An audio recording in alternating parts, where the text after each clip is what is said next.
चित स्वभावाय भावाय सर्वभावांतरक्षिणे मंगलम भगवान वीर मंगलम गौतमोदय मंगलम कुंद कुंडारो जैन धर्मस्तु मंगलम सर्वमंगल मांगल्यम सर्वकल्याणकारकम प्रदानं सर्वधर्माणां दैनं जयतु शासनम् ओंकार हिंदू संयुक्तं नित्यं ध्यायन्ति योगिनः कामदं मोक्षदं चैव ओंकाराय नमः।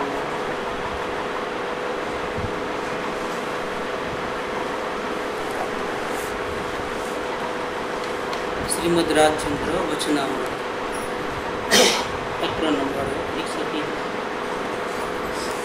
23 साल की उम्र और मुंबई से पत्र लिखा है। विषय है कि आत्म साधना करने के लिए क्या करना चाहिए। बोले कुटुंब रूपी काजल की कोठरी में रहने से संसार बढ़ता है। संसार माने राग द्वेष, राग द्वेष माने बंधन, बंधन बढ़ता है। चाहे जितना उसका सुधार करे तो भी एकांतवास से जिसका जितना संसार क्षय होने वाला है उसका 100वां हिस्सा भी उस काजल गृह में रहने से नहीं होने वाला है। एक दूसरे का ख्याल रखना पड़ता है, फीलिंग्स का ख्याल रखना पड़ता है, साथ में रहना है। दोनों को गरज, जितने भी साथ में रहते हैं सबको एक दूसरे की गरज है। अकेले रह नहीं सकते इस दुनिया के अंदर, और साथ में रहे तो नहीं चाहते हुए बहुत से बात में अपना विचार नहीं मिलते, लेकिन रहना पड़ता है। एक टेंशन, एक बोझ है सर के ऊपर, निभाना पड़ता है। कभी कभी बहुत सी चीज़ें तो निभाना पड़ता है। एकांतवास से जितना संसार क्षय होने वाला है उसका 100वां हिस्सा भी उस काजल गृह में रहने से नहीं होने वाला है। वह कसाय का निमित्त है, कसाय कराने वाला नहीं है, कसाय का निमित्त है। परिवार में रहना एक कसाय का निमित्त है। मतलब उनके रहने संग मात्र से अपने में अपने आप बिना प्रयत्न क्रोध मान माया लोभ अपने आप पैदा हो जाए। उसके कांटेक्ट में रहने से अपने आप सब कहाँ से हो गए पैदा। अगर पानी नॉर्मल रहे तो कोई पानी के रूप में रहेगा, लेकिन ठंडी का संग करेगा तो फ्रिज में रखोगे तो बर्फ़ बन जाएगा, उबालोगे तो भाप बन जाएगा। अग्नि का संग करेगा तो भाप बन जाता है, ठंडी का संग करेगा तो बर्फ़ बन जाता है। और नॉर्मल कंडीशन में अपने प्रवाहिता में रहता है, शीतल। इसी प्रकार से अकेले रहते हैं तो कोई प्रॉब्लम नहीं।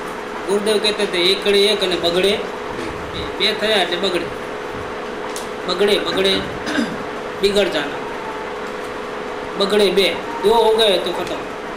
तो 2 में से 3 होंगे तो 6 पाँव वाला होता है। 2 बना जानवर बनता है इंसान में से। लड़का होता है तो 6 पाँव वाला हुआ तो बमरा बन गया। फिर उसकी शादी की तो 8 पाँव वाला हुआ तो क्या बना, स्पाइडर बन गया। 8 पाँव वाला स्पाइडर होता है। अपनी जाल खुद ही बनाता है और खुद ही फंसता है, खुद ही बाहर नहीं निकल पाता जाल में से। जितने स्टेप्स बढ़ते हैं उतना परेशानी है। एकांतवास में जितना संसार क्षय होने वाला है उसका 100वां हिस्सा भी उस काजल गृह में रहने से नहीं होने वाला है। वो कसाय का निमित्त है। मोह के रहने का अनादिकालीन पर्वत है। जहाँ भी जाओगे तो शरीर मिलेगा, शरीर के पैदा करने वाले माँ बाप होंगे, तो परिवार होगा, सब में अपनापन। जहाँ भी जाएंगे अनंत जिंदगियाँ बीत चुकी हों, अनंत बार जन्मे, अनंत बार मरे और अनंत परिवार को छोड़ते आए। लेकिन जब जब भी वहाँ कांटेक्ट में रहे तब तक अपनापन से रहे। और गए दुखी होकर के, रो रो के गए, वापिस नए जगह पे गए, नया परिवार खड़ा हो गया। मतलब परिवार बदलते हैं, शरीर बदलता है, संयोग बदलते हैं, परिस्थितियाँ बदलती हैं, लेकिन मोह नहीं बदलता है। मोह इंटैक्ट रहता है। अपनापन, अपने को भूल करके दूसरों को अपना मानना, ममता करना, एकत्व करना, ये नहीं मिटता है, ये कंटिन्यूस है और यही दुख का कारण है। चेंजेस तो है, लेकिन चेंजेस में हमारी आदत नहीं बदलती है, भ्रांति की आदत नहीं बदलती। अनुभव से बहुत कुछ सीखने को होता है, बहुत कुछ हम फील करते हैं। अनुभव तो बहुत कुछ है, खास तौर पे सुख का नहीं तो भी दुख का तो अनुभव है, सभी को है। दुख का अनुभव कैसे होता है सबको पता है, लेकिन छोड़ना नहीं चाहता है, चाहता है शांति चाहिए, लेकिन दुख का अनुभव होने के बावजूद भी वहाँ से हटना नहीं चाहता है, वहीं रहना है। ये क्या है? ये मोह है। ये शराबी को शराब की लत है, अफीम खाने वाले को अफीम खाए बिना चैन नहीं पड़ता है। ड्रग्स के आदी हो जाते हैं तो उनको ड्रग्स नहीं लेंगे तो खलास, दम पछाड़ कर देते हैं। वैसे ये जीव को पर पदार्थ के बिना नहीं चलता है। मालूम है सुख नहीं है, सुख बाहर से नहीं आने वाला, लेकिन मालूम है तो क्या होगा? बीड़ी पीने वाले को मालूम है कि मेरा हेल्थ खराब होता है, लेकिन क्या होता है? मालूम होने से क्या होता है? मालूम रहते हुए भी उल्टा चलना हुए और स्वयं को ही नुकसान करे ऐसा कार्य करना हुए, उसका नाम ही मोह है। न जाने उस टाइम में क्या होता है, अपना हित भूल जाते हैं। क्या करना चाहिए, क्या नहीं करना चाहिए, कैसा अच्छा लगता है, कैसा बुरा लगता है, वो सब उस वक़्त भूल जाते हैं। उस वक़्त तो ऐसे अपना बान भूल करके ऐसे फंस जाते हैं कि नहीं चाहते वो भी गलत काम हो जाते हैं। इसका नाम ही मोह है। अपने अनुभव से हम नहीं सीखते, बहुत कुछ अनुभव है। जैसे जैसे एज बनती है वो ऐसे ऐसे प्रसंग बढ़ते जाते हैं और सब जगह से जूते खाता है ये जीव। क्या बाहर वाले ही दुखी करते हैं? ऐसा नहीं, सबसे ज़्यादा दुखी बाहर वाले नहीं करते हैं। सबसे ज़्यादा दुखी कौन करता है? जिसके कांटेक्ट में हम रहते हैं, जिससे हम ज़्यादा राग करते हैं, वही सबसे ज़्यादा हमको दुखी करता है। क्योंकि वो जब नहीं मानता है ना तब हमको तकलीफ होती है। जब उनके हमारे विचार नहीं मिलते ना तब बहुत तकलीफ हो जाती है। पड़ोसी हमारी बात नहीं मानता है तो कोई प्रॉब्लम नहीं, भाई उसकी मर्जी, भाई नहीं माने तो नहीं माने।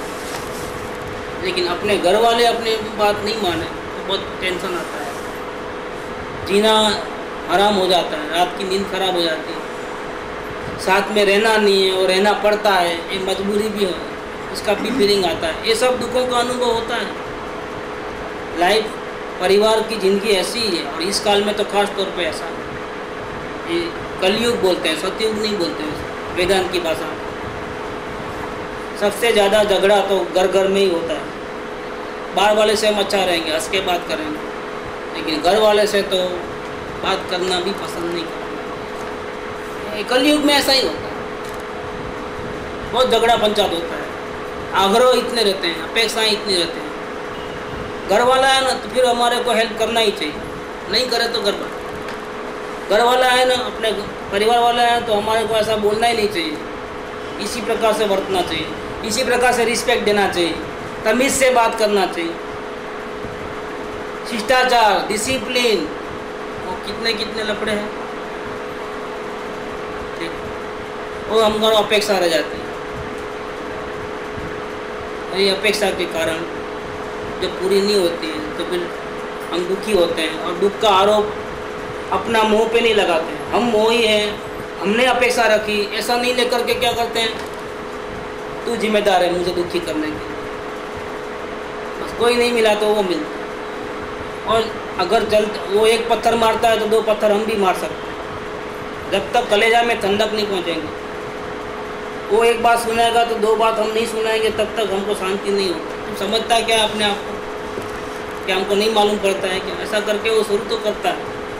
टोंट की भाषा में, सीधी तरीके से नहीं बोलता तो टोंट की भाषा में बोलता है, डायरेक्ट नहीं बोल सकता। नाम लिए बिना बोलना होता है। पॉलिटिशियन ऐसे ही करते हैं, गालियाँ जितनी चाहे दे दो लेकिन नाम नहीं लेना। उसने बोला हमने मुसलमान का नाम नहीं लिया स्पीच के अंदर, बाकी सब गालियाँ जितना देना था दे दी। हमने कहा हमारी स्पीच में बताओ कहाँ हमने मुसलमान का नाम लिया है, किधर नहीं लिया, फिर कहीं को हो गया। लेकिन सबको मालूम है कि कौन है, टारगेट पे कौन है। बस नाम लिए बिना कुछ भी कर सकते हैं। और हिंदुस्तान में तो आज़ादी है स्पीच की, कुछ भी करो, प्राइम मिनिस्टर भी गाली दे दो, कोई बात नहीं, कोई प्रॉब्लम नहीं। माफ़ी मांग लेना दूसरे दिन, मेरा ऐसा कहने का इरादा नहीं था, क्या है सब माफ। अब तक झगड़ा करोगे, झगड़ा करने वाले ही बेवकूफ़, उसका रातों की नींद खराब हो जाती है, वो बड़ा हो जाता है, पूरी दुनिया में आवाज़ गूंजती है कि इसने प्राइम मिनिस्टर को ऐसी गाली दी। माफ़ी मांगो, वो बोलता है माफ़ी मांगो, वो बोलता है माफ़ी मांगो। थोड़ा उबाला होने के बाद वो बोलते हैं मेरा कोई ऐसा कहने का इरादा नहीं था। अच्छा ध्यान दो, ख़त्म करो मामले। ऐसा ही होता है, कुछ भी बोलना हो जाता है। तो इसी प्रकार से घर में भी इसी प्रकार का वातावरण, वो कसाय का निमित्त है और मोह के रहने का अनादिकाल का पर्वत। शरीर बदल जावे, संयोग बदल जावे, परिवार छूट जावे क्या, लेकिन वो आदत अपने को भूल करके दूसरों में अपनापन करना, उनसे अपेक्षाएं रखना, अपेक्षाएं पूरी होवे तो खुश हो जाना, अपेक्षाएं पूरी न हो तो दुखी होकर के सर पीट लेना, ये जो आदत वो अनादिकाल की। तो कब तक रहेगी?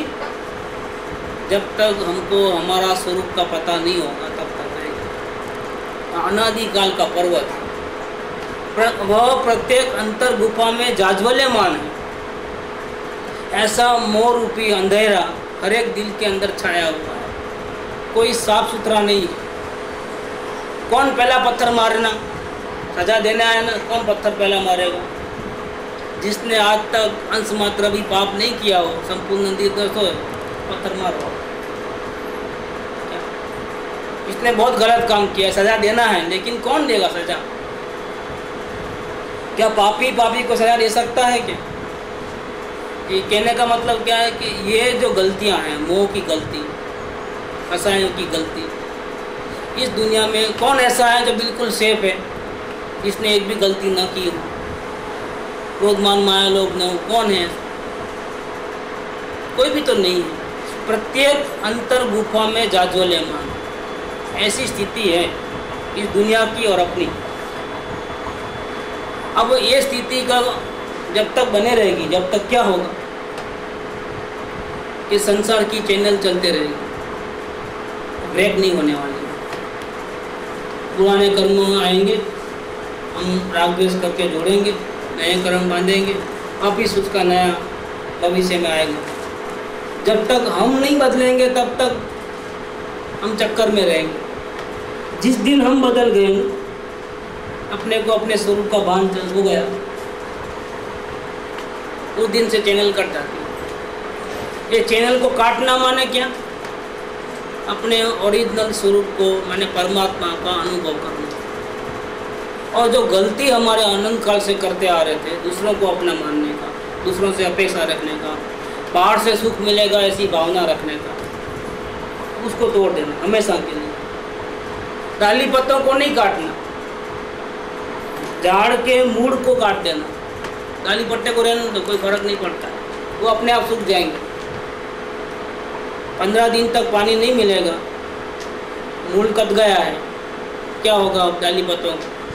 वो अपने आप खत्म होगा। इतनी ज़्यादा मेहनत करने की ज़रूरत नहीं।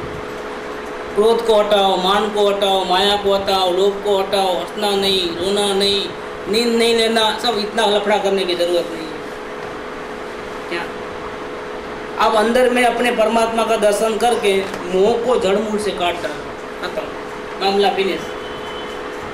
नहीं अभी भी राग द्वेष हो रहा है ना, पहले में अपने फर्क है, अभी और साधना बढ़ाओ और फर्क पड़े, अभी और साधना बढ़ाओ और फर्क पड़े। और अंतर स्थिरता बढ़ेगी तो श्रावक धर्म आएगा, और अंदर स्थिरता बढ़ेगी तो मुनि बन जाओगे। जितना अपने परमात्मा से प्रेम करोगे उतनी परमात्मा की कृपा होते जाएगी, उतना उतना तेरे क्रोध मान माया लोग अपने आप हटते जाएंगे। तुझे ये झाड़ू लगाने की कोई ज़रूरत नहीं है, इतनी मेहनत करने की। परमात्मा को ये काम दे दो, तुम सिर्फ परमात्मा की भक्ति करो, प्रेम करो, बस। और कुछ मत करो। कैसे आएगी मूंग दशा? ऐसे ही आएगी। कैसे बनेंगे भगवान? परमात्मा की कृपा होगी तो होगी। प्रभु आज्ञा है था सो हे स्वरूप, हे परम पद प्राप्ति नु કર્યું ભાન ધ્યાન ગજા વગર ને હાલ મનોરથ રૂપ તો પણ નિશ્ચય રાજચંદ્ર मन ने रहे। प्रभु आज्ञा है खासू तेज, प्रभु की कृपा होगी तो बन जाएंगे, क्या नहीं बन सकता है। प्रभु के दर्शन मात्र से अनंत काल से जो हम शरीर से मोह करते थे वो खत्म हो गया। इतनी बड़ी कृपा हुई, जन्म मरण का अंत हो गया, 15 वो में मुक्ति होगी निश्चित हो गया। तो प्रभु की कृपा होगी तो क्या नहीं हो सकता है, पॉसिबल है।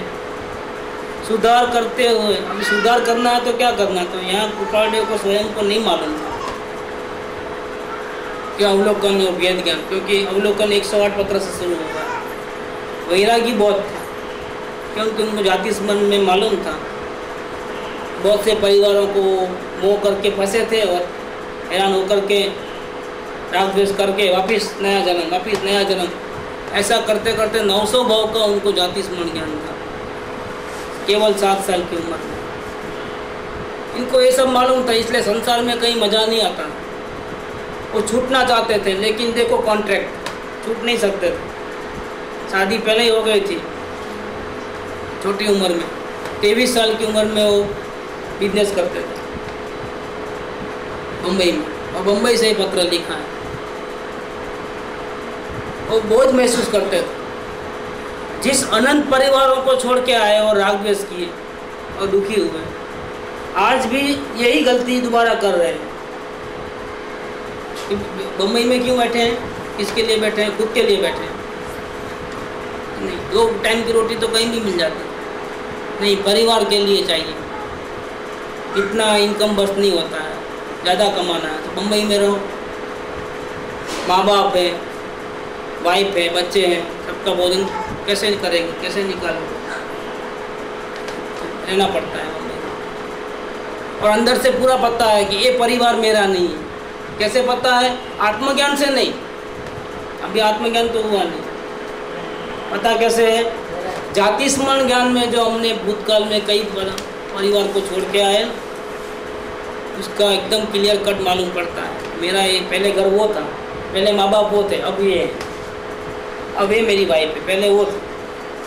वो कहाँ चले गई नहीं मालूम, लेकिन पहले मैं इनके साथ था, इसके पहले मैं इनके साथ था, इसके पहले मैं इनके साथ था। और हर वक्त हमने ऐसे ही गलती की थी। जिस समय जिस परिवार में रहे ना, उसको ही सब कुछ मान करके, उसको गले लगा करके पूरा डांस कर लिया था राग द्वेष। आज वापिस सब छूट गए, वो भी गए, सहयोग भी कर गए, नए मिले, लेकिन नए मिले तो भी वापिस तो वही हो रहा है ना, गलती कहाँ सुधर गई। अब क्या करें? तो अपने को जो ख्याल में था, जो भूतकाल में गलतियाँ की थी, उसको याद करते हुए या अपने हिसाब से बताते हैं कि अब क्या करना चाहिए। परिवार में रहना है तो क्या करना, फंस तो गए हैं, वो छोड़ के भागना मुमकिन नहीं है। और कॉन्ट्रैक्ट के पहले आप छोड़ के भाग भी नहीं सकते। कहाँ जाओगे? यहाँ से भागोगे तो क्या, समझे जहर खा लिया, चलो मान लो, क्या होगा? संबंध छूट गए, दूसरा परिवार में जाओ, ये परिवार छोड़ेगा, दूसरा मिलेगा, बच तो नहीं सकते आप। जो कर्म आपने किए उसकी सजा तो आपको भोगना ही है। नहीं, बहुत तकलीफ होती है, बहुत दुख होता है, भाग जाना है, यहाँ रहना नहीं है। कहाँ जाओगे? किधर जाओगे? घर छोड़ के किधर जाओगे? जब घर में अच्छा नहीं लगता है तो बाहर में अच्छा लगता है। घर में 10 रुपये की थाली होती है, बाहर 40 रुपया है। क्या घर में कोई भी काम तो हम आज़ादी से कर सकते हैं, बाहर में तो लिमिटेशन है। वहाँ झाड़ू भी अपने को लगाना पड़ेगा। यहाँ तो भी काम वाले वगैरह रहते हैं, बर्तन भी नहीं धो, चलता है, पटक दो, उठाने की ज़रूरत नहीं, खाना भी जाने की ज़रूरत नहीं है, वो खुद आकर के दे के जाता है, तब हम खाते हैं। ऑर्डर से काम चलता है, बाहर ऑर्डर करके देखना है, एक को भी बोलना हो ऑर्डर कर। इतनी सुविधा में घर के अंदर भी आज़ादी से रहते हो तो भी इतने दुखी महसूस करते हो, और फिर घर में नहीं रहना है। कहाँ भाग के जाना है, कहाँ जाना है, कौन सगा वाला है। सगों के बीच, अपनों को बीच में दुखी हो तो परायों के बीच में क्या हाल होगा, कभी सोचा है? घर में अगर हम बीमार पड़ेंगे तो समझो किसी को मालूम भी पड़ेगा तो दया आएगी, डॉक्टर के पास लेके जाएंगे। लेकिन अकेले कहीं बाहर गए और बीमार पड़ गए तो कौन लेके जाएगा? किसको फुर्सत है? किसी को फुर्सत नहीं है, सबको अपना अपना काम रहता है। लेकिन नहीं, वो इतना तकलीफ महसूस करते हैं ना घर के अंदर रहना। नहीं है, इससे तो क्या फायदा, क्या घर वाले रह करके क्या फायदा? ऐसा होता है, घर वाले ही अगर पराये जैसा व्यवहार करें तो फायदा क्या? रहने का मतलब क्या? रात में काहे को रहना? ठीक है भैया तुम चले जाओ। फिर वो थोड़ा सोचता है तो अक्ल आ जाती है ठिकाने, कहाँ जाऊँगा, किधर जाऊँगा, किधर जाऊँगा। इससे ज़्यादा सुविधा तो कहीं नहीं मिलेगी। ये सुधार करते हुए कैसे सुधार करना हो ऐसी परिस्थिति के अंदर, ये घर घर की कहानियाँ हैं। तो ऐसा रखना, सब खुले रखेंगे तो बहुत प्रॉब्लम हो जाएगा, पूरी पोल खुल जाएगी। बांधी मुट्ठी कितना रुपया है भैया, तुम अंदाजा लगाओ कितने होंगे। कि बांध के रखा है तो बांधी मुट्ठी लाख, खोल दी तो खाक, कुछ भी नहीं है अंदर। लेकिन ऐसा रखा है, मेरे पास भी, मैं भी दाव लगा सकता हूँ, लेकिन वक्त आए पे लगाऊंगा। अभी मुट्ठी ऐसा बांध के रखता है। अच्छा तुम खेलो, मैं देखता हूँ, राइट मोमेंट में मैं भी अपनी मुट्ठी खोल के दाव लगाऊंगा। लेकिन मुट्ठी में भैया क्या है तो बताओ। नहीं वो सीक्रेट है, ये खोलना नहीं, खोले तो बहुत परेशानी है। इसमें इज्जत है कि नहीं होगा, कुछ होगा, कुछ होगा, ऐसा कर।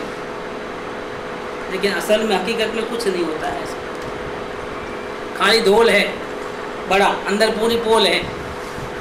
क्या अंदर में देखे तो हालत बहुत ख़राब है। और क्यों ना हो, क्यों कर्म ही ऐसे करके आए तो ऐसे ही होते हैं। जितने झगड़े बाहर वालों से नहीं होते हैं, उतने झगड़े रोज़ पल पल में, एनी मोमेंट घर के अंदर हो सकते हैं। नहीं हो ऐसा बन ही नहीं सकता। मैं मानने को तैयार नहीं हूँ। इतने लोग बैठे हैं, इसके परिवार में कुछ भी तकलीफ ना हो, सास बहू की ना हो, पति पत्नी की ना हो, बेटे बहू की ना हो, माँ बेटे की ना हो, मैं मानने को तैयार नहीं हूँ।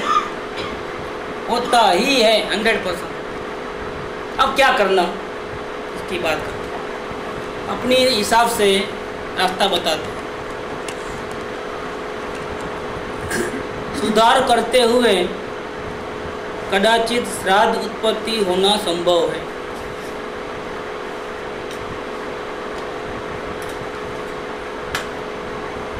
सुधार कर सकते हैं, मतलब दुख मिटा तो नहीं सकते, लेकिन दुख को कम जरूर कर सकते हैं।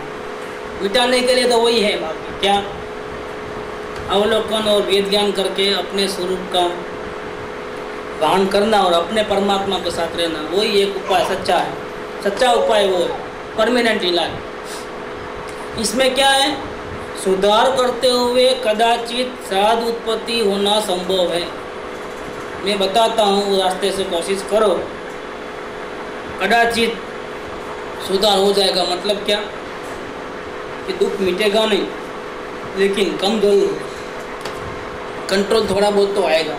क्या करना उसके लिए, सबसे पहला पॉइंट, इसीलिए परिवार में रहो लेकिन अल्पभाषी रहना, या बड़बड़ बड़बड़ बड़बड़ नहीं करना, फालतू नहीं बोलना हो, गड़बड़ है ऑफिस तो सबके नज़र में आ जाओगे कि वो बात ही नहीं करता है, कुछ इसके दिल में है। बात नहीं करना मतलब क्या, उसके दिल में कुछ खोट है, कालापन है, दाल में कुछ काला है। लेकिन बात करो, ज़रूरत जितना करो, कोई प्रॉब्लम नहीं कि नहीं, उसके मन में कुछ नहीं है, वो कम बोलता है इतना। जितना कम बोलोगे इतने झगड़े कम, इतने विचारों के घर्षण कम। नहीं तो विचार में घर्षण होते हैं, नहीं विचारों के घर्षण तो है, विचार का डिफरेंस तो है, लेकिन बोलोगे नहीं तो कैसे मालूम पड़ेगा। बोलोगे तो मालूम पड़ेगा ना, बोलो ही मत, अपने काम की बात ले लो, खप पूर्ति बात करो, जरूर अल्पभाषी, मिनिमम अपना काम चले, रूटीन वर्क चले, खाना पीना रहना उठना बैठना होवे, अपना मिनिमम बात करो, अल्पभाषी हो जाए। बोलते वक्त कोई टॉपिक पे बात करें, ज़रूरी है बोलना, उस वक्त कहाँ लाइन ड्रॉ होगी या रेपिटेशन नहीं होना, तो उसके लिए क्या था? हम क्या करते हैं, हम हमारे पता पढ़ना पर लेट पता पढ़ना, वो जागृति नहीं है, इसलिए ऐसा होता है। हम अपने अनुभव से सीखते नहीं। अवलोकन करते करते देखोगे तो आपको खुद को मालूम पड़ेगा कि कहाँ बात करते करते कहाँ से टर्निंग पॉइंट हुआ, बिगड़ना कहाँ से शुरू हुआ। वेरी बिगिनिंग में तो ऐसा कुछ नहीं होता है, थोड़ा आगे चलते चलते कोई ऐसा मोड़ आ जाता है बातचीत का जो उसको सामने वाले को नहीं सुहाता है। वो अवलोकन से तो पता चल ही जाता है कि कहाँ टर्निंग पॉइंट हुआ था। नहीं, अपन क्रिकेट मैच देखते हैं और मैच हार जाते हैं, ये पूछते हैं कि मैच का टर्निंग पॉइंट कौन सा था, कि 80 रन बना के जो रन आउट हुआ ना, टर्निंग पॉइंट हुआ। अगर ये आउट नहीं होता था ना तो अपन जीत जाते थे। क्या पूरी पिक्चर जो है ना विजुलाइज करो, जो प्रसंग बन गया, एक जूते तो खा लिया है, अब रिवाइंड करो उसको, सूक्ष्म अवलोकन करो, मालूम पड़ेगा कि कहाँ हमने मिस्टेक कर ली थी। हाँ, अब दोबारा ध्यान रखना है, इस प्रकार की मिस्टेक दोबारा नहीं करना है। हमेशा स्मरण में बाद में मालूम पड़ने में तो फायदा नहीं, बाद में मालूम पड़ते हैं, लेकिन बाद में इसीलिए मालूम करना है ताकि भविष्य में ऐसे प्रसंग बने तो हम पहले से ही सावधान हैं। फिर वापस ऐसे ही कि बाद में मालूम पड़ना, पर जब लाइव चल रहा हो, जब लाइन कहाँ ड्रॉ होती है नहीं, वो तो अवलोकन के बिना नहीं, अवलोकन से ही होता है। अवलोकन इसका ओरिजिनल उपाय तो अवलोकन और वेद ज्ञान। लेकिन अवलोकन से बिल्कुल बंद नहीं होता, कंट्रोल आ जाता, कंट्रोल आता है अवलोकन। पता पड़ना, हाँ, पता पड़ जाता है कि कहाँ हम मिस करते हैं। बात करते करते ऐसी कौन सी बात हम बोल दिए कि सामने वाले को चुप गई, तीर के जैसे चुप गई। शुरू में वैसा मालूम पड़ेगा, लेकिन बाद में तो क्या होगा कि वो बोलने से पहले ही मालूम हो जाएगा कि ये बोलूँगा तो उसको पसंद नहीं आएगा, फिर खत्म। तो वो बोलना कम होता है, अपने आप कम होता है कि जब वो मानने वाला नहीं, उसके विचार हमारे विचार नहीं मिलते हैं, फिर बेकार का हम भी दुखी हो गए, वो भी दुखी हो गए। काहे के वास्ते ये सब अल्पभाषी बन जाओ, टाइम टाइम काम निकाल लो, बाकी छोड़। दूसरा क्या है कि हम डिस्कशन में सामने से जाते क्यों हैं, सामने वाला पूछेगा, लेकिन हम डिस्कशन में क्यों जाते हैं? क्योंकि हमको एक बार अपना नॉलेज का प्रदर्शन करना होता है कि हम भी कुछ कम नहीं है भैया, हम भी कुछ जानते हैं। मैं और जनरली आर्ग्यूमेंट का जो रूप आ जाता है, मतलब न ये कि अपनी बताना है, न ये कि ज़बरदस्ती बात करनी है, बट अपनी बात को डिफेंड करने के लिए या अपना एक्सप्लेन करने के लिए लंबी बात हो जाना, वो प्रॉब्लम। हाँ, वो दूसरा पॉइंट आया सफाई वाला, सफाई देने का है। तो मेरा इंटेंशन ऐसा नहीं था। क्या आप गलत समझ लीजिए, आप भले ही गाली देना है तो दो, लेकिन मेरे को गलत मत समझो कम से कम। इतना आग्रह क्यों? समझे तो वो दुखी होगा, आपको क्या तकलीफ इतनी सारी? नहीं, लेकिन अपना नाक कट जाती है अगर गलत समझे। प्रॉब्लम यहाँ है, अपना ही गड़बड़ है। क्या करना फिर?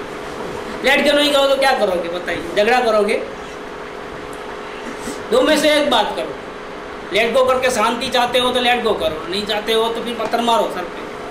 तो आप मार सकते हो क्या? वो नहीं मार सकता है। सामने वाला जो अपने को देते हैं क्या कोई गलत समझता है तब वो एक्सपेक्ट नहीं कर रहा है कि हम जाके या तो एक्सप्लेनेशन दें या तो उससे कुछ ना कुछ छेड़खानी हम करें।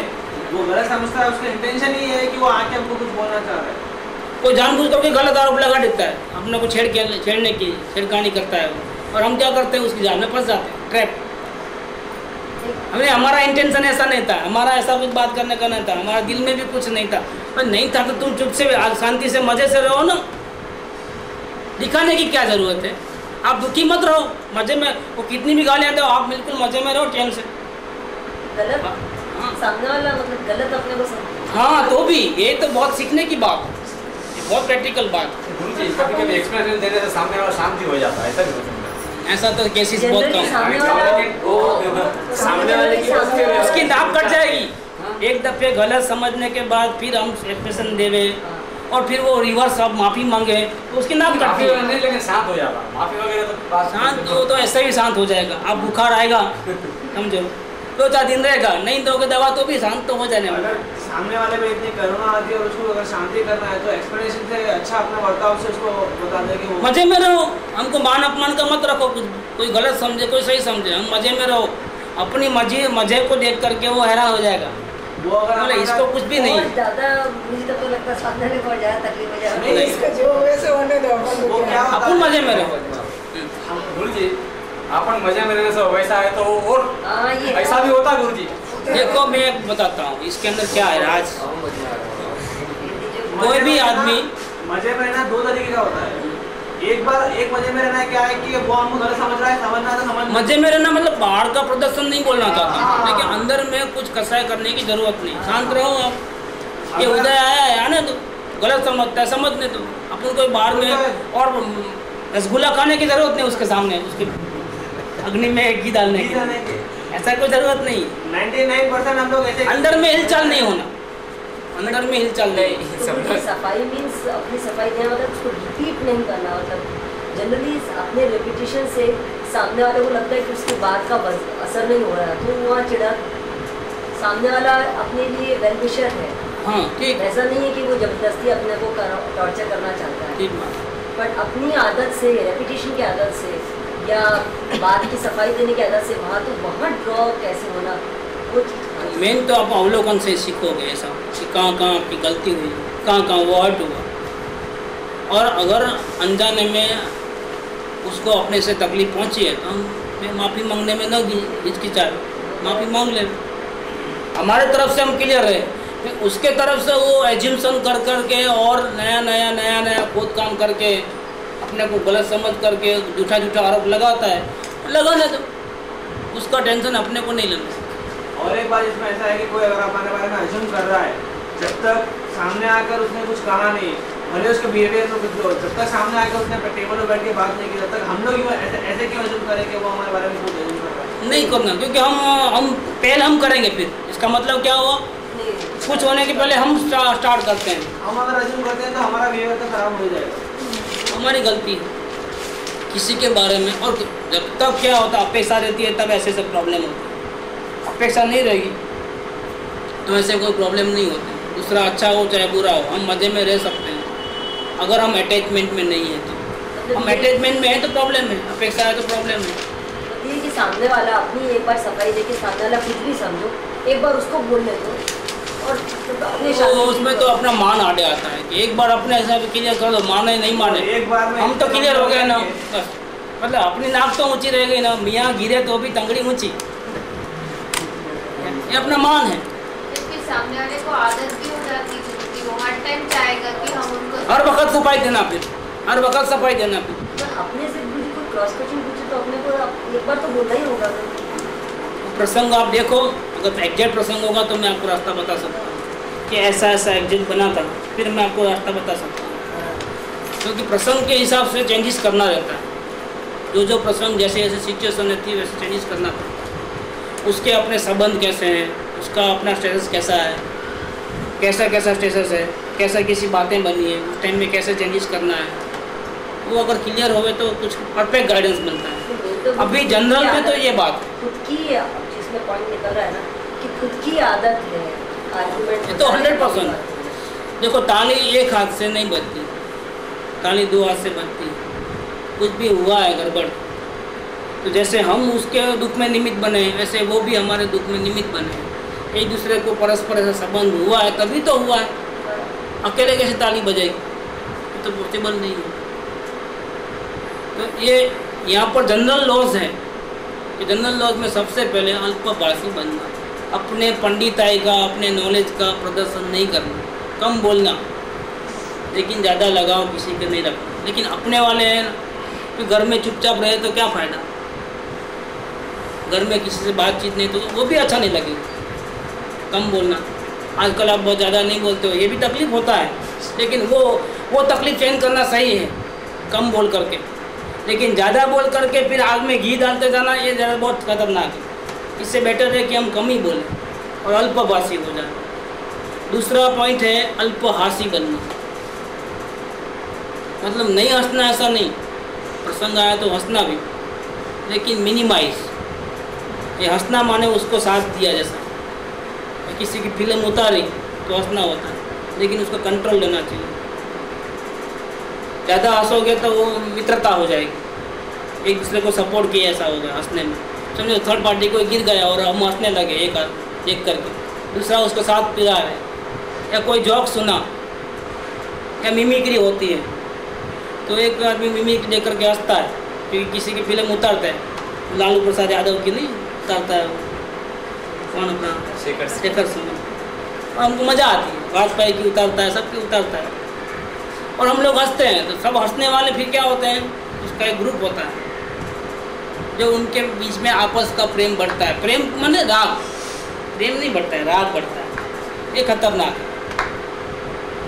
वो उसकी अपेक्षाएं बढ़ेगी फिर अपने से, जब भी वो बोलेगा तब वो अपन अगर नहीं हंसे तो उसको प्रॉब्लम हो जाएगी। हंसते हंसते जिस दिन अपन नहीं हंसे ना, वही जॉब के ऊपर दोबारा नहीं हंसा तो फिर प्रॉब्लम हो जाएगी, तो परेशानी होती है। इसलिए नहीं हंसना ऐसा भी नहीं, लेकिन कंट्रोल में रहना चाहिए, ताकि कोई ज़रूरी नहीं है कि वो हर वक्त मिमिक्री करे और हम हंसे ही, ऐसा कोई ज़रूरी नहीं है।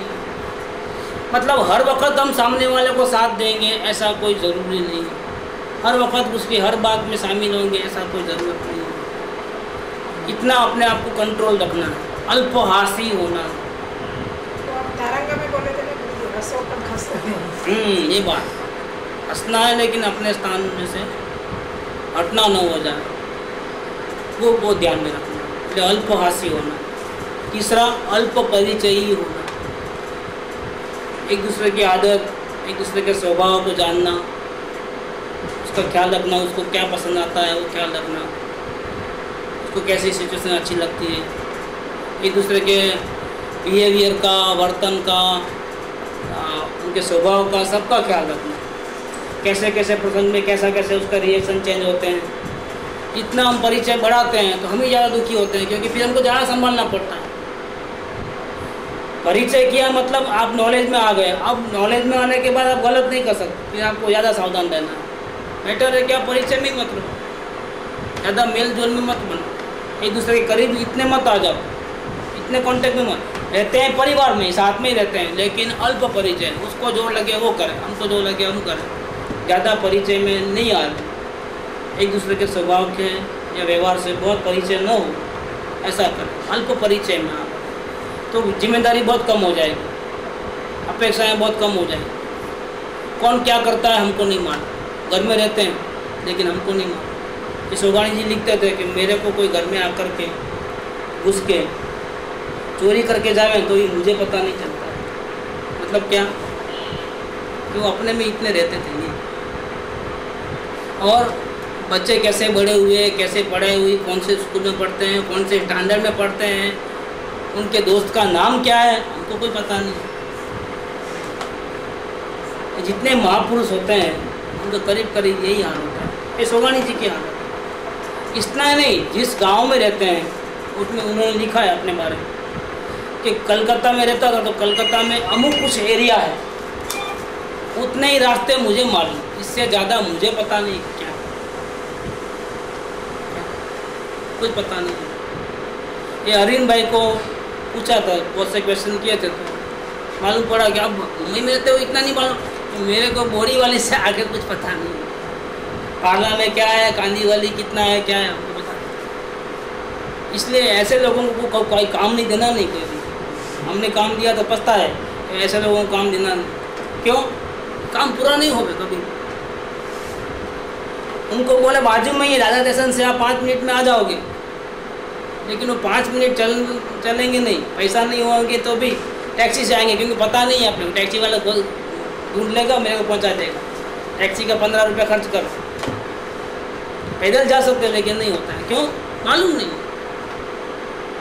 कुछ मालूम नहीं है, बस मतलब अपने एरिया के जितना ही मालूम, बाकी कुछ मालूम नहीं। अरुण भाई की ऐसी स्थिति। पार्ला में आने को बोले तो मेरे को नहीं मालूम है, वेस्ट में कि ईस्ट में कि किधर क्या, कुछ पता नहीं। बोरी वाली 3 मूर्ति का मुझे पता नहीं है। बोरी वाली में रहते हो, लेकिन वो साइड है ना, हम तो वेस्ट में रहते हैं, वो साइड में, हमको पता नहीं। ऐसे बनता है इस चीज़ का कि पता कुछ भी नहीं रहता है कि कैसे जाना है, क्या करना, क्या करना। तो सोगानी जी को ऐसा था कि हमको खास जो बहुत ज़रूरत है उतना ही एरिया का पता है, इसके आगे हमको कोई पता नहीं। पता रहकर के छुपाने का भी लगता वो अलग बात हो, वो तो अपना प्रयोजन नहीं होता है, और सर पे कोई नहीं आवे, वो उसका प्रयोजन अलग है। ज्ञान की निर्मल करो। यहाँ तो राग द्वेष से बचना है, वहाँ एक्स्ट्रा बोझ से बचना है। नहीं, यहाँ तो कंप्लीट एब्सेंट माइंडेडनेस जैसा हो गया, नहीं ध्यान ही नहीं रखना, बस क्या एक ही जगह ध्यान। तो अल्प परिचय नहीं बढ़ाना। ये राग द्वेष कम होने के लिए जो सूत्र है, अल्पभाषी होना, अल्पहासी होना, अल्प परिचय। लेकिन हम परिवार में रहते हैं तो कैसा परिचय है? सबके साथ में रहते हैं, हमारे साथ में रहते हैं और सबको आज़ादी चाहिए, जैसे हमको आज़ादी चाहिए सबको चाहिए। और राग द्वेष में रहेंगे तो हम आज़ादी में नहीं रह पाएंगे। इसीलिए बेटर है कि हम दूर दूर रहें, घर में रहते हुए भी एक दूसरे की आज़ादी को टच नहीं करें, हैरान नहीं करें, ऐसा रहे। मुझे सामने वाला भी समझना ना, एक समझे तो कैसे हो?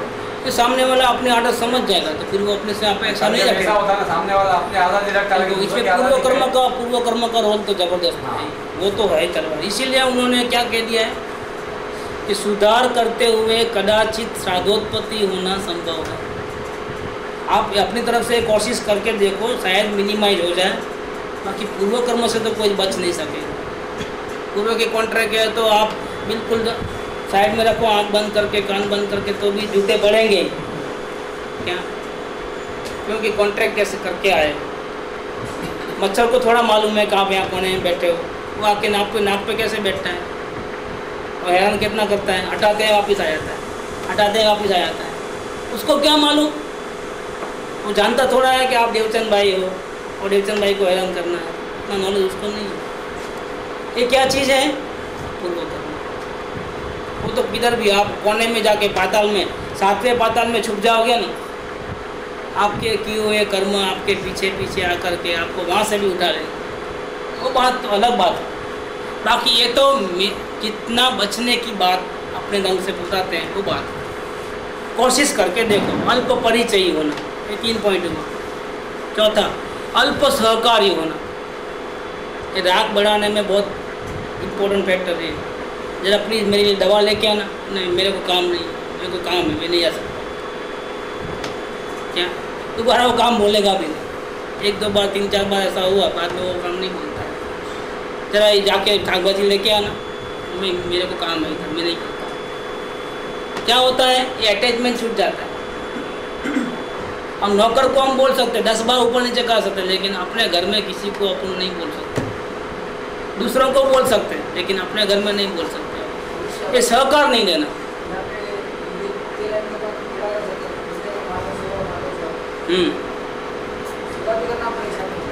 हाँ, करना परेशानी है, कौन बोला नहीं बोला, क्योंकि जितना करोगे, जितना जाओगे बाहर उतने फंसोगे। अपना अंदर का काम कब करोगे?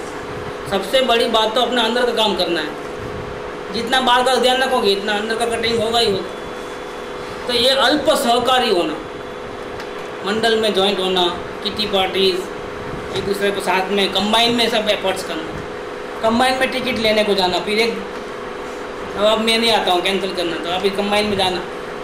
वो कंबाइन वाले को बहुत मज़ा है, आप हमारा टिकट निकलवा लेना, 4 दिन के बाद हमारी टिकट कैंसिल करा देना। क्या कंबाइन में है तो सब पंचायत नहीं कुछ किसी प्रकार।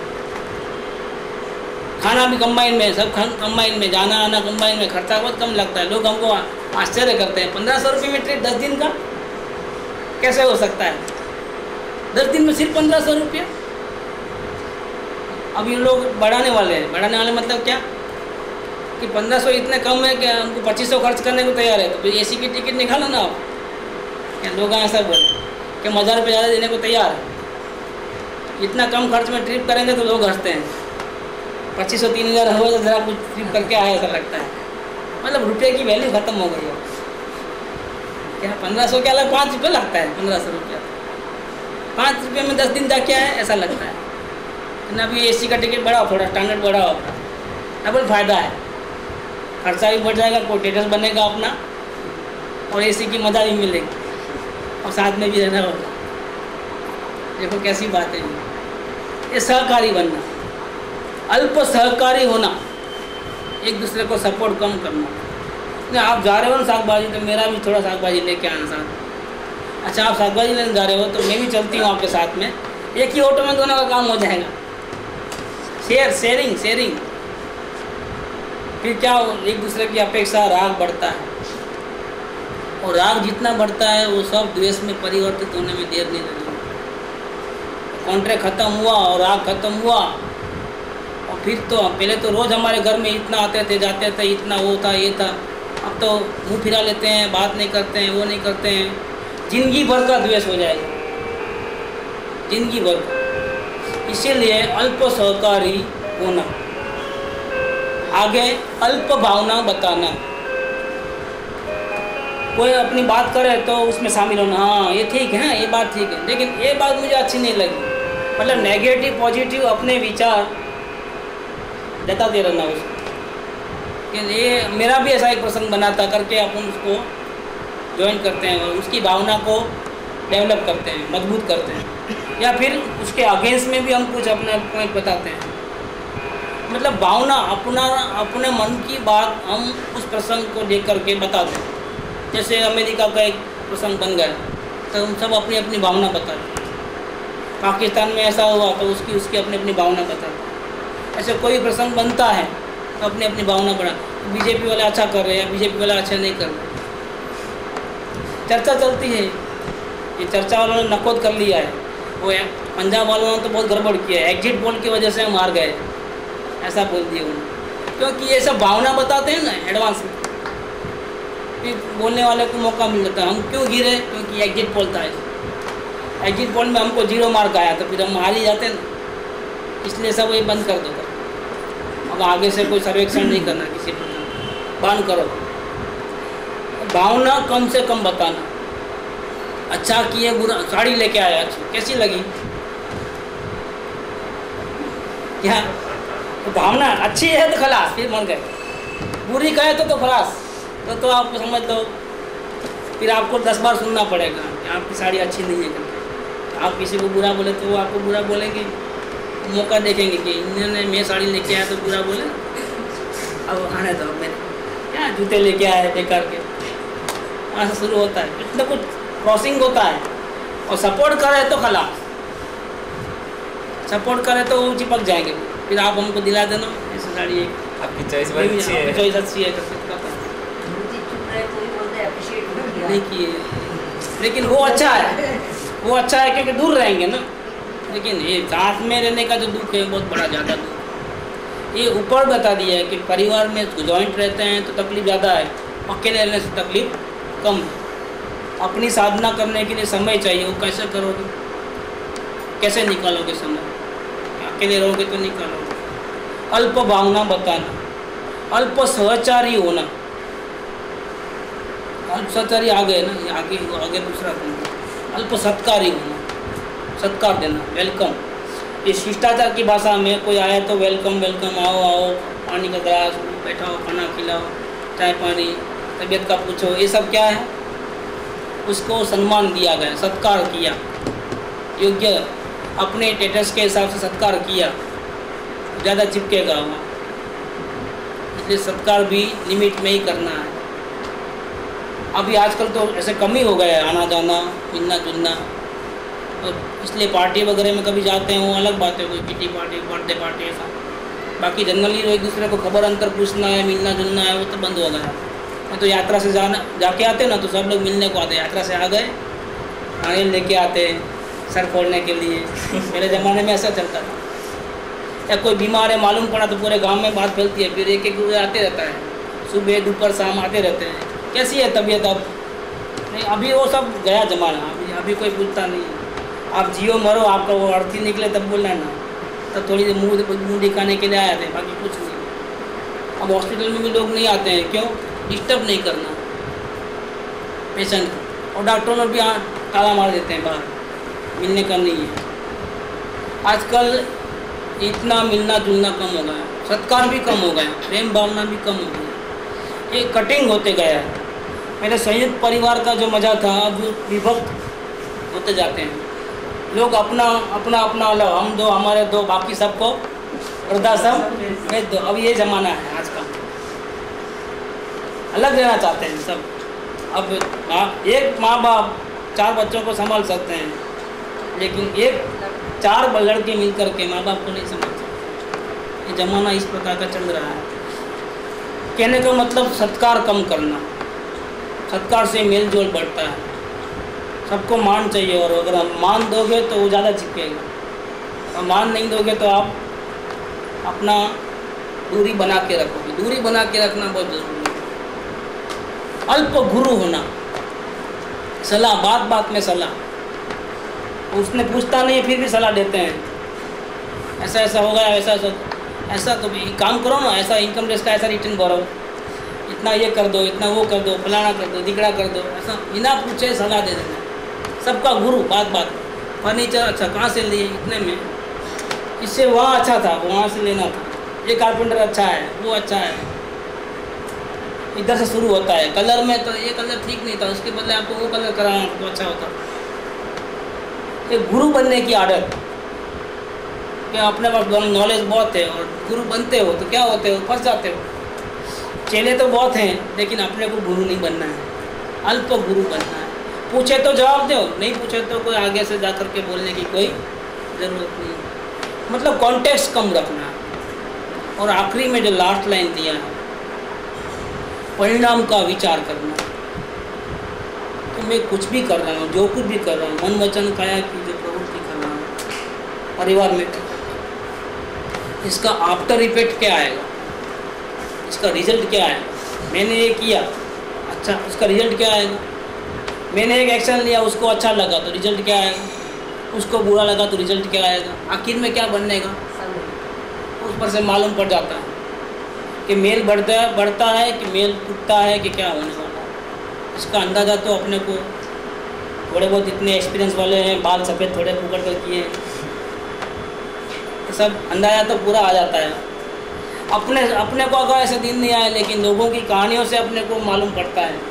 दूसरे गिरते हैं तो हम संभल जाते हैं। ऐसे भी नॉलेज तो मिलता है कि आगे वाले स्पीड ब्रेकर पे गिरा तो मालूम पड़ गया अंधेरे में भी कि यहाँ भाई आगे जाके खतरा है, स्पीड ब्रेकर है, ऐसे ही मालूम पड़ जाता है। नहीं मालूम पड़ता है ऐसी कोई बात नहीं है। परिणाम का विचार करना कि मेरा अंतिम रिजल्ट क्या आने वाला है। मैं इतना मेल जोल बढ़ाता हूँ, इतना राग द्वेष करता हूँ, इतना अपने आप में दुखी होता हूँ और दूसरों को भी दुख में निमित्त बनता हूँ, आखिर इसका बेनिफिट क्या है, मेरे को, मेरी आत्मा को क्या लाभ।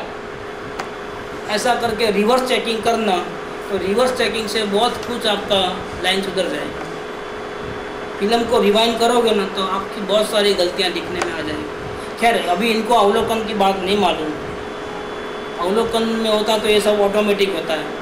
अल्पभाषी, अल्पहासी, अल्प सत्कारी, अल्प भावना बताना, अल्प गुरु होना, अल्प परिचय बढ़ाना, क्योंकि अवलोकन में ये सब शामिल है। आप एक अवलोकन करो, सब अपने आप ऑटोमेटिक आएगा। इनको क्या हुआ, अवलोकन शुरू करने से पहले ये बात आ गई, बाहर की बात पहले से है, सावधानी की बात ज़्यादा है। अब अवलोकन करेंगे तो वो सावधानी नेचुरली अंदर से आती है, ये सावधानी बाहर से रखनी पड़ती है और वो अवलोकन वाली सावधानी रखनी नहीं पड़ती है, अपने आप हो जाती है। तो ये 103 नंबर में है और वो 105, 108 के अंदर अवलोकन चालू होगा। मतलब जो छूटना चाहता है उसको वो इलाज मिलता है, कौन सा, अवलोकन का, तो जो नेचुरल होवे। और इसलिए 108 के अंदर उन्होंने बात बताई। जनरल चरणों योग के हिसाब से देखा जाए तो कैसे रहना चाहिए परिवार के अंदर, ताकि कम से कम कॉन्फ्लिक्ट होवे, कम से कम राग द्वेष होवे, कम से कम एक दूसरे के दुख सुख में निमित्त बने। इसके लिए क्या करना वो जनरल टर्म्स में यहाँ पर पता है। इसका समरी निकाले तो ये है कि अकेले में जितनी आत्म साधना अच्छी होती है, इतनी सबके साथ में, सबके साथ उलझते उलझते आत्म साधना अच्छी होती नहीं। ये हर 3 महीने में, 4 महीने में ट्रिप निकालने का, कस्टमरों के साथ और दूसरे कांटेक्ट को छोड़ना, अपने एरिया के कांटेक्ट को छोड़ना, ये क्यों ऐसा, ये आदत बने हमारी कि बार बार ब्रेक होवे, हम चले जावे, सबको छोड़ करके यहाँ आखिरी एक दिन तो जाना है, सबको छोड़ करके हमेशा के लिए। लेकिन इसकी तैयारी हर 3-3, 4-4 महीने में छोड़ छोड़ के करें तो आखिरी में तकलीफ नहीं होगी, हम अपनी बराबर जागृति में जाएंगे। समाधि मरण जो है वो समाधि मरण अपने आप आ जाएगा, क्योंकि हम रहते रहते भी किसी से जुड़े नहीं थे, ना बिजनेस से जुड़े, ना परिवार वालों से जुड़े, न अड़ोस पड़ोस से जुड़े, न कस्टमरों से जुड़े। डीलिंग किया, सब साथ में रहे, लेकिन कैसे कि काम से काम, बाकी कोई लगाव नहीं, कभी भी छोड़ के जा सकते हैं। ये एक हमने सिस्टम, यात्रा की सिस्टम को, निवृत्ति में जाने के सिस्टम को, कि छोड़ के जाना है, अकेले रहना है। फिर सब एक ही स्टैंडर्ड वाले, एक ही अपेक्षा वाले सब साथ में मिले तो उसको भी पॉइंट क्या कहते हैं, एकांत कहते हैं। हम अकेले नहीं गए चिंचन, 65 लोग आए मिलाकर, और वो दूसरे लोग मिलाकर सब मिलाए तो 83 होते हैं, लेकिन सबका एंगल एक था, आत्म कल्याण के लिए जाना। तो फिर उसको क्या बोलते हैं, एकांत बोलते हैं। एक अंत, एक अंत माने गोल, एक ही गोल वाले भले 100 जना हो, 200 जना हो, तो भी उसको एकांत बोलते हैं। और संसार के एंगल वाले हो तो भले ही ना कम हो, लेकिन उसको एकांत नहीं बोलते, वो नाचना कूदना ज़्यादा होता है इसके अंदर। सम स्वभावियों मळू तेने ज्ञानी पुरुषो एकांत कहे છે। અને થોડા સાથે જાજો મેળા એ વધારે દુઃખદાयी है। लोग कम हैं, लेकिन हमारा उनके साथ उठना बैठना लगाव इतना ज़्यादा है, जैसे ये 5 लोगों के बीच में नहीं रहते हैं, 50 लोगों के बीच में रहते हैं, उलझ जाते हैं। थोड़ा साथ जाजो मेड़ा ये વધારે દુઃખદાયી છે। અને સમસ્વભાવીનું મળવું એને જ્ઞાની પુરુષો એકાંત કહે છે। एकांत की ये आज्ञा कि हम अपने परिवार से, घर से, दुकानदारी से छूटे, एक हफ्ता और 10 दिन देखे कैसा लगता है, डिफरेंस मालूम पड़ता है कि कहाँ आग है और कहाँ शांति है, पानी सब पता चलता है। फिर पानी की प्यास बढ़ते जाती है और अंदर की साधना भी अपने आप बढ़ती है। अपना गोल की तरफ जाना होता है। यहाँ एक पत्र पूरा होता है। महेंद्र भाई के बारे में एक लेटर और आया था, जन्मदिन के बारे में, आज पढ़ना ठीक समझता हूँ।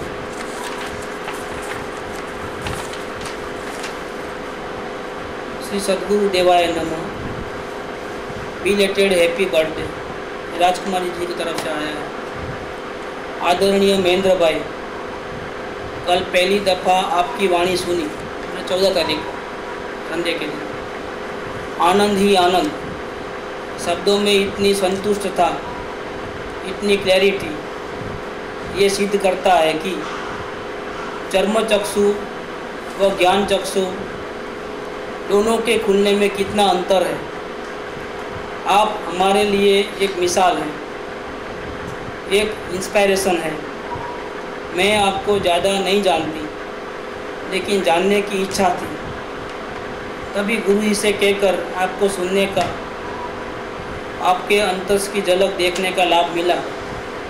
और हाँ, श्रेय की तरह मेरी भी इच्छा हुई थी आपको हेल्प करने की, और एक बार सोफे से आपको आपकी जगह पर बिठाने में मैंने पहल भी की थी, तब अच्छा लगा था, और आज तो और अच्छा लग रहा है कि ऐसे ज्ञानी के में काम आई। बस अपन सभी पर गुरु कृपा बनी रहे। राजकुमारी।